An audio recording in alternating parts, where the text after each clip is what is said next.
What's up guys, I have a 2006 Saturn Vue and I'm getting an error code of P0157, which is going to be one of three things. It's going to be the catalytic converter, the downstream O2 bank 2 sensor, or the wiring harness to the sensor. So we're going to start with the easiest of those three, and that's just to go ahead and replace the O2 sensor. So this is the sensor that I picked up. I will leave links down in the description below, but if you want to follow along, this is the part number to the Bosch sensor that I picked up. And of course, it's always good to have some gloves around so you can try to cut down on the dirty grease on your hands. I also use a jack stand because I also use the jack to jack up the vehicle because it's just too low to slide under to comfortably work. So you're going to want to have a jack and a jack stand as well. Probably the most important part of this job is to rent these O2 socket set. You can always purchase one, but I definitely just rented it from AutoZone and returned it.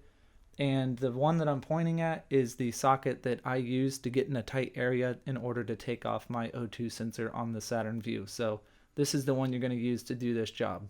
So I'm using the long socket here just to give you an example of how you're going to channel the wire into the opening slot on the socket, and then you're going to slide your O2 sensor down into the socket so that you can get a bite on it to take it off. So this is a nice image that I found on the internet, so thank you to whoever posted it. And what this shows is the front arrow pointing up to the front and the oxygen sensor that we are changing, bank 2 sensor 2. You can see there it's basically coming right out of the exhaust manifold. It's downstream of the catalytic converter. So that's just a nice description of what we're going to be doing and showing the sensor that we're going to replace today. Okay, so after looking at that image, here's your exhaust pipe coming out of the manifold. And if you look right up there, that little golden looking piece there is our O2 sensor, and you can see the blue wires coming out of there that are pointing up towards the top part of the engine.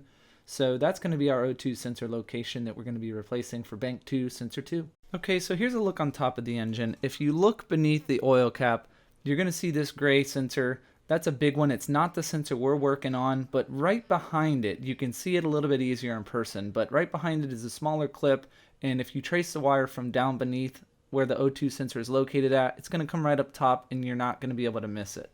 So looking at it from the side here, if you look closely where my finger is tapping, I'm actually touching the clip to the sensor that we're actually going to take off. So more or less, it's going to be right beneath that big gray clip. And like I said, in person, it's a lot easier to see it, and you're going to slide it straight down to get it unclipped. So right here, I've actually unclipped it. So this is the wire harness part that actually stays on the engine, and the other clip is going to be released already, and it just basically fell straight down.